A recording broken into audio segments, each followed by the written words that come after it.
around the world, and sometimes you travel just a little ways. But it's always good to talk to people, no matter where you go. And recently, my husband Russ and I had a wonderful opportunity to travel to Costa Rica. And in our hotel were lots of people, but for some reason, I was very attracted to particularly two people. And we just started chatting, and Helen introduced me to a new word called bageling, which you do like questioning in a way to find out whether you're Jewish or not. And see, you all know, because you all do it. So we started chatting, and we became fast friends, and I heard this amazing, amazing story about Helen's life when she was younger than all of you. And then we came home, and a week or so later, Alyssa says to me, "Oh, I wish we had something really great for our program this year." And I said, "Well, you know, I just met this woman who is amazing, and if she would come to Altoona, it would be wonderful for the kids." So I immediately went home and fired off an email, and Helen couldn't have been more gracious and said she would love to come and talk to our community. So yesterday they drove from Cleveland, and they are here today, and Helen is going to share her story, which is amazing. And I would like you to think of things to ask, and if you have questions, hold on to them towards the end. So I'd like to introduce right now Helen Marks.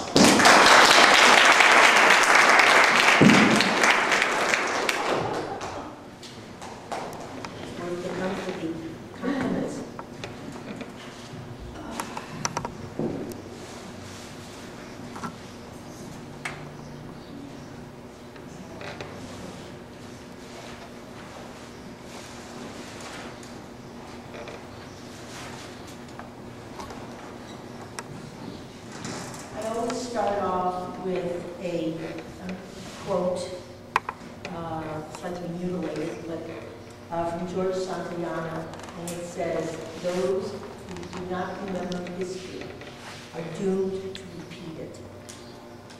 And the history that I'm going to tell you, to some people, it's ancient history because they're very young, and I might as well be talking about something important. For those of you who are closer to my age group, it's something that you were aware of, but you were removed from.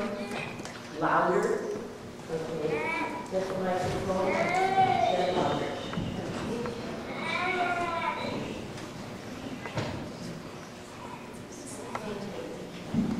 Okay. Is this better? Yes. Okay. At any rate, my story is not uncommon in my family and not uncommon among the relatives and the people in our area, but it is not common. Oh, you have unhappiness with my story. Well, I think it was Jimmy who said 1.5 million children were killed as part of Hitler's program. There were 10 to 15,000 children who survived, and obviously I was one of them. Of the 10 to 15,000 who survived, most survived because of the grace of what is truly good Christians. In Europe, where there is a large Catholic population, it was the individual person, the people, the nuns, the priests, not any institutions, who were willing to live their religion, which said you don't make war on children. My family came from what was once the Austro-Hungarian Empire. When my parents had to write their nationality on immigration papers, they considered themselves Czechs. Czechoslovakia was where they were from. My father's family mostly had come to the United States in the early 19-teens, 1920s, with only one sister staying in a little town of Drahova called Kivisliget in Hungarian, where she took care of my father, who was the youngest boy, and his sister Celia, the youngest girl, because their mother had died fairly young. The rest had come to America. In 1939, there was actually an attempt to bring my parents to the United States. Unfortunately, there were no emails, no faxes, and any paperwork would have taken a long time, and we never obviously came. My mother left Czechoslovakia and came to Belgium. She had an aunt there, and she was going to learn the trade of becoming a diamond cutter and live a different life. My father followed her, and they were married in in Belgium. My mother's family had stayed in their small town. And when the Nazis came through, they had all the men of the small village march out to the outskirts of town, and they had them dig a large trench. After the trench was dug, all the men were required to lay down on the ground. The Nazis came by and shot them in the head and then rolled them into the trench. And the reason that we know this story is because my uncle was one of the people. And when he realized what was happening, he was in such shock and such terror as he lay there. He was a young boy. A Nazi soldier came by, and he was the one designated to shoot him. And my uncle said that he and the Nazi looked at each other in the eye, and the Nazi shot. My uncle passed out. The bullet grazed his head. He had not killed him. When my uncle came to, he was in a grave with his brothers, his father, his relatives, and he got out and ran. Throughout the war, he was either with the partisans, people who tried to derail the Nazis or in any way sabotage them. But towards the end, when food was very hard to get, and when the Nazis were very anxious to get everybody, my uncle actually walked into a work camp. This was not a concentration camp. This was maybe a grade up. The Nazis needed people to clear roads. They needed people to do various manual labor. And so these people were fed a little bit better. They had a little bit more protection, a little bit more shelter. And my uncle was there for quite a while. At one point, he and some other people from nearby villages were taking snow off the road so that the tanks could get through. And one of the people that he knew from a neighboring village had had enough. He couldn't take it anymore. And he lay down in the snow and died, and said he just wanted to die. And my uncle picked him up, threw him across his shoulder, and started heading towards the barracks. And one of the Nazis says, "Put him down or I'll shoot both of you."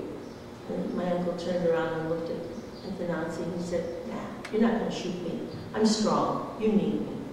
And he just kept on walking. And he took this emaciated young man to the barracks and put him there. And that was the last time I saw him. Quick forward, so it's not such a sad story.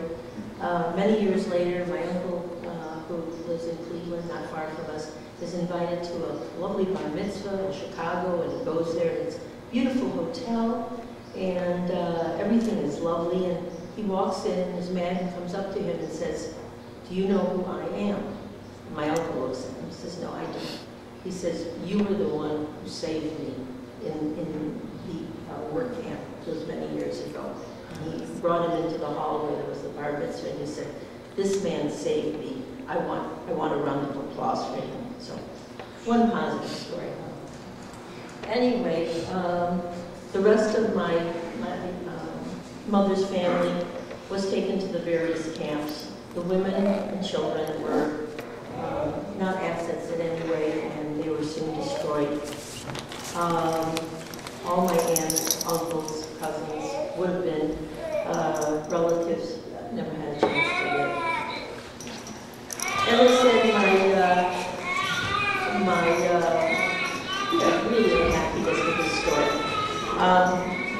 My mother was in Belgium, and my father followed her later, and they were married there. By this time, the Nazis already had their plans in effect. And I have here, I can pass this around, they had the forced registration of Jews. What they did, all Jews had to register. This way, they would not miss anybody. And this is called Judenregister. My parents had to sign up, state obviously that they were Jews. Every Jew was accounted for. This was 1940. I wasn't born yet, so they didn't know about me. And in 1 August, I was just a little person, maybe that size. The Nazis came in the middle of the night and they said, Juden raus, Jews out. And we were in a fairly solid Jewish community, and all the Jews were taken out and were told to pack their suitcases. And this was the middle of the night in August. And my parents were separated. They somehow had the presence of mind, which I find amazing, to say that in case they could not reach each other directly, they could reach each other through my through my father's boss, who was not Jewish, and who would not be rounded up. And so they had done this before they were separated. My mother and I were taken to a very picturesque little town called Malines, Mechelen in Flemish. Belgium has 2 languages, French being one, Flemish the other. And we were there for 3 days while we were processed. My father was taken by transport to a camp where he worked for a while as a translator. In Europe, many people are multilingual.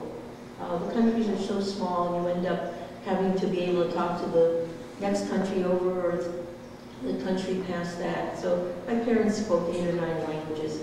And German, my father spoke several dialects of German. So for a while he worked as a translator.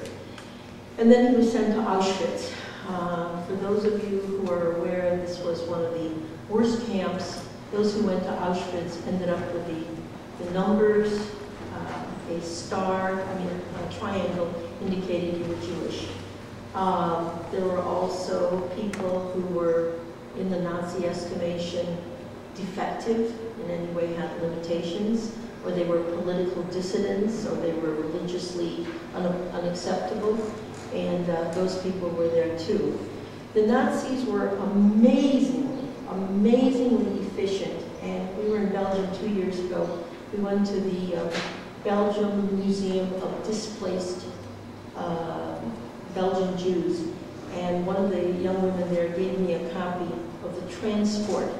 This is the actual list of the transport of my father when he went to Auschwitz. And what's amazing about this is the days before computer, no spell check. Everything is checked totally. There's a red check, there's a blue check, and there's a pencil check. And my father is number 114. It says Solomon Farkas. My father's name in Hebrew was Zev. He was called Wolf. Farkas is the Hungarian translation. And when he came to the United States, he became William. But anyway, he is totally checked off. He was in various sub-camps, Yabashowitz, he was in Bergen-Belsen, he was in Buchenwald, he was in a lot of camps. And he was, he managed to survive. He was not a very tall person, maybe 5'9", 5'10", 175 pounds. He came back at 95 pounds.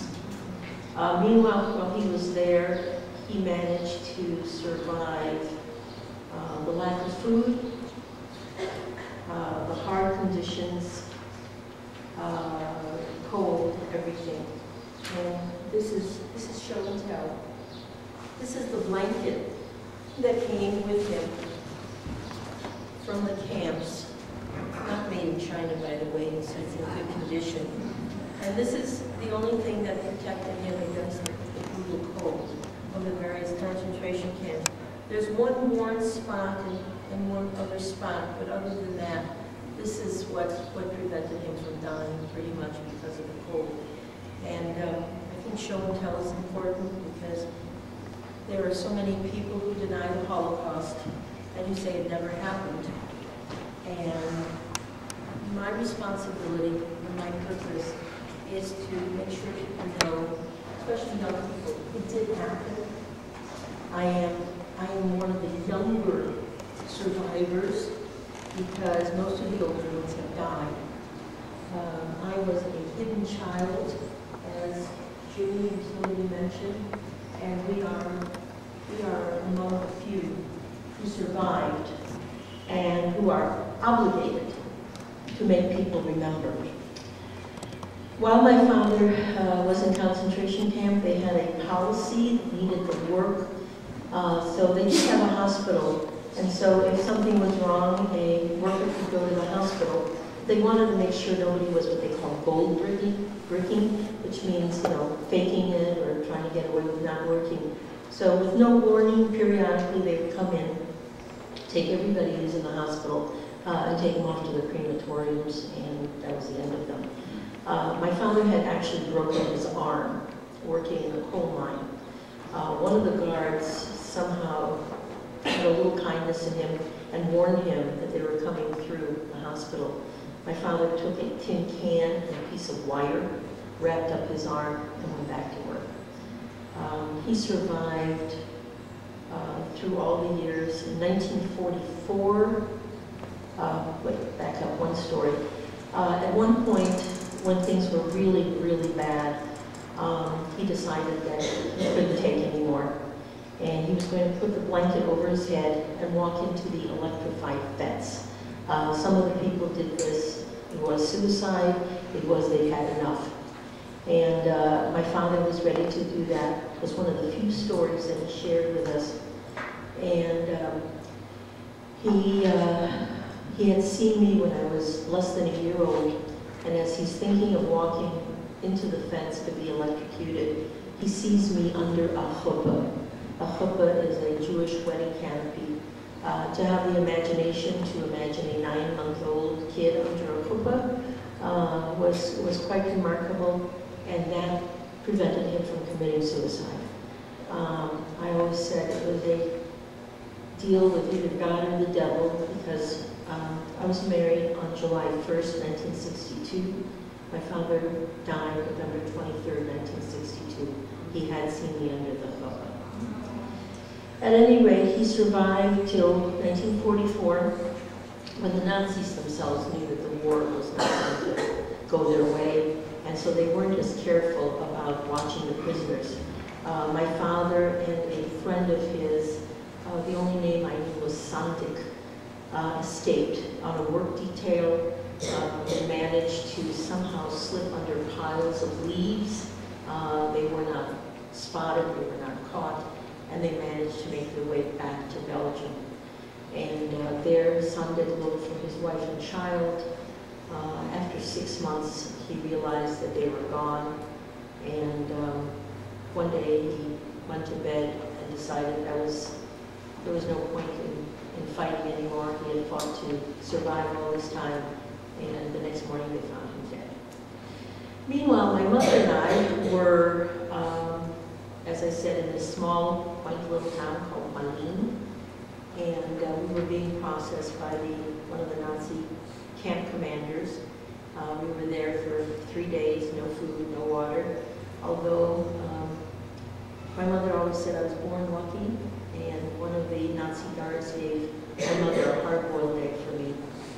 And when it was her turn to speak to the commander, she had overheard a person before her, a Hungarian woman, and as you know, Hungary was fighting on the same side as the Nazis. And this woman insisted in the fact that her husband was working for the Nazis, that it was a mistake that she was here, she didn't deserve to be here, and if the commander could just let her go, she could prove this, blah, blah, blah. And for whatever reason, he did not believe her. My mother, as I said, spoke eight languages. She got up to the commander and pretty much gave the same language, the same story in either perfect German or great Hungarian, I don't know, and said that we shouldn't be there. We were not supposed to be there. She said if he would just let her go, she could go get proper papers to prove that she didn't belong there. And the commander thought about it, and he said, all right. And knowing that she would never come back, she got out of there. She said, may I take one suitcase? She had packed 2 suitcases with valuable belongings when they were routed from getting out of the apartment. And he looked at her and said, take both suitcases. And my mother always wondered, what exactly did that mean? At any rate, we went back to where we had been. We had been in Antwerp, which was a Flemish-speaking community, and as a little kid, I spoke only Flemish. My mother was able to persuade various neighbors to hide us, and she would go into our previous apartment, and which was cordoned off because the Nazis were looting everything, but there was still stuff there. And she would take whatever was of value and bribe the various neighbors. And although I'm short now, I used to be even shorter. So this is a picture of me with one of our neighbors, a woman by the name of Yvette, who hid us for a while. And as time went on, the Nazis were more and more diligent in rounding up all the Jews. If you were caught harboring a Jew, you were just as good as dead, just as the Jew was. So people became more and more afraid, on top of which the black market rations, couldn't get food. By the time that the neighbors would not hide us anymore out of fear for their own lives, my mother contacted my father's boss, who had been a furniture mover, who had a warehouse, and we were about 8 or 9 months in a warehouse.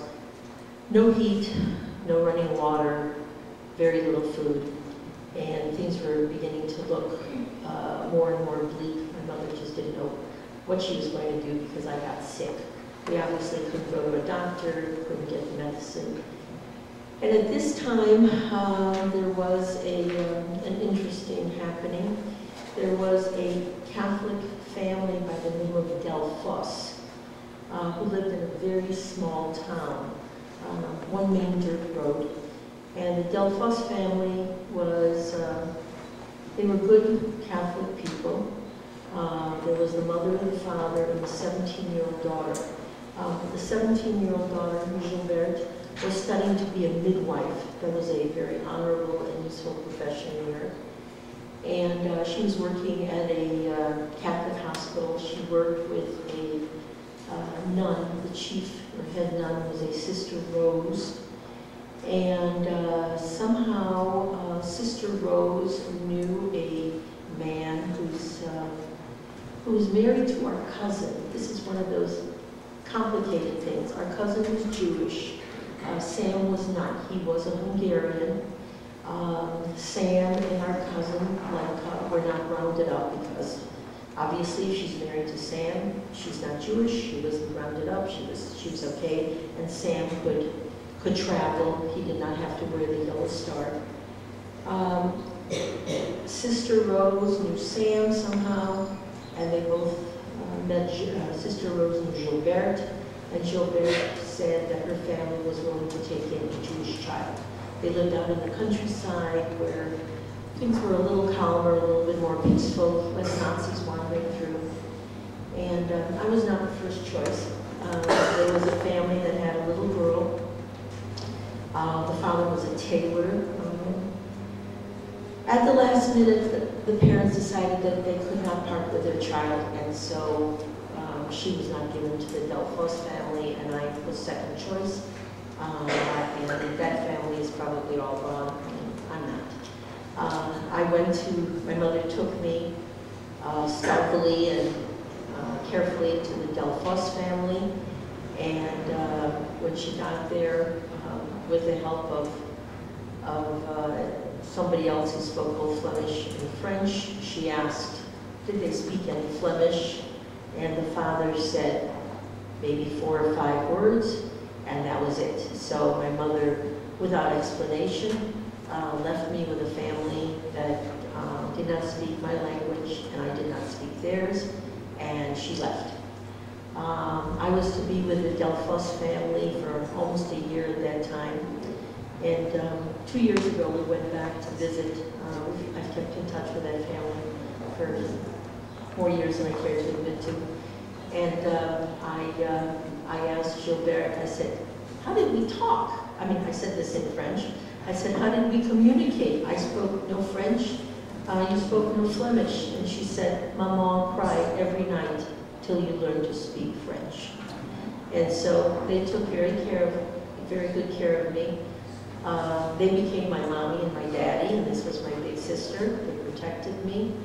And in order to protect me, I got a cross. I knew all my Hail Marys, Our Fathers, the whole catechism. And we stayed, I lived with them in their house. They were a little bit more well-to-do than the other people in the community.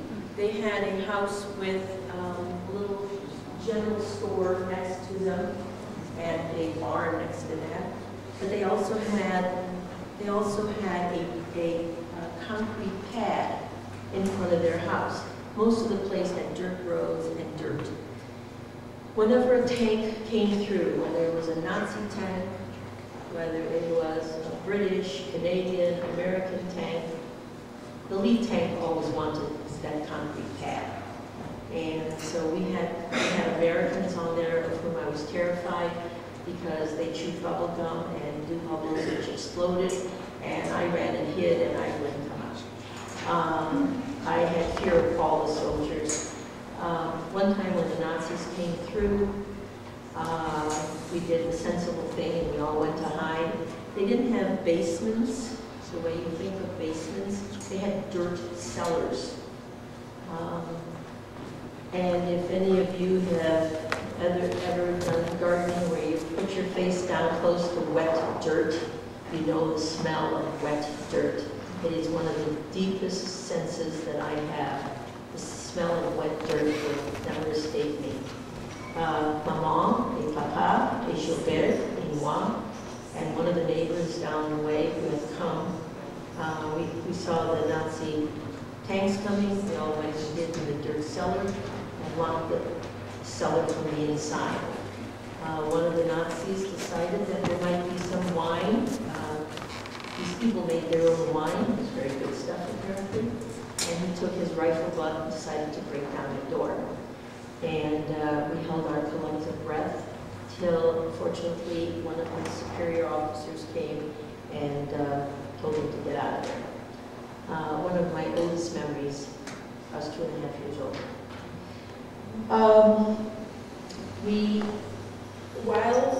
While I was hiding with the Delphos family, my mother was in hiding various times.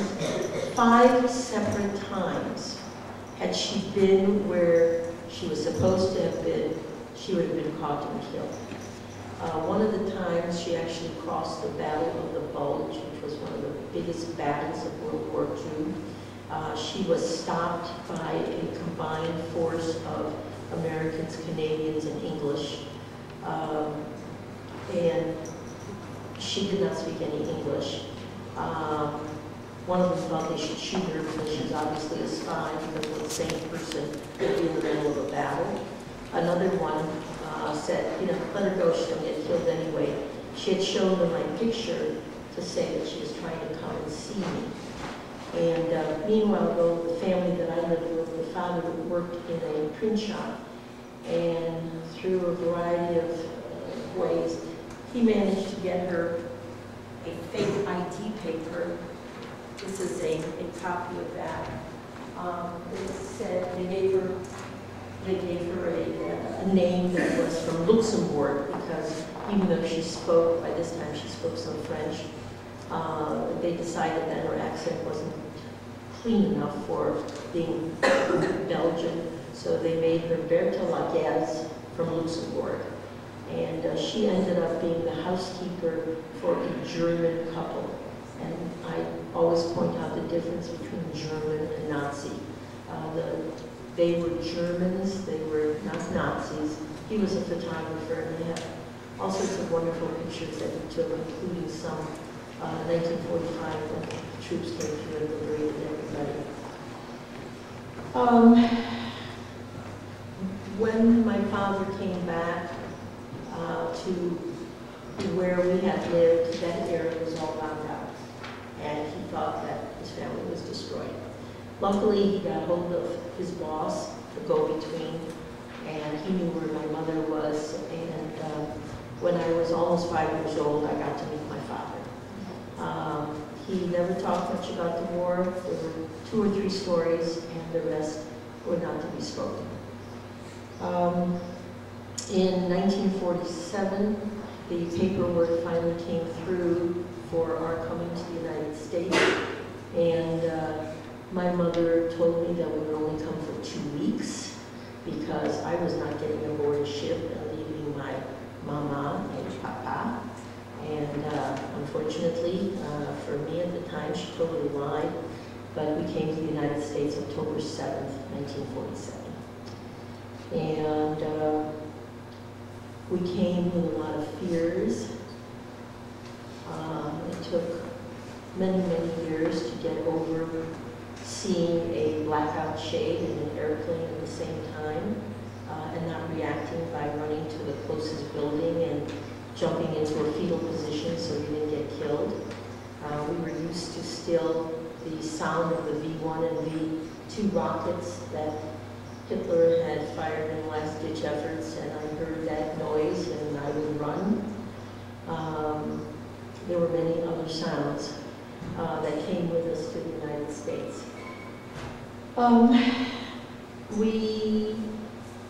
We obviously came with what they call baggage, but we were very happy to have survived. And as I said previously, I was among the 10,000 to 15,000 children who survived, many of whom became Christians because their parents, biological parents, had died, and so the couple of people who had taken them in kept them. I have a responsibility to speak to whoever will listen to me, because I wear a little pin that I got at one of the temples. It says Zachor. It means remember. And it is my responsibility, my obligation to speak about this so that not only Jews never experience this, but no one should ever have to experience the unbelievable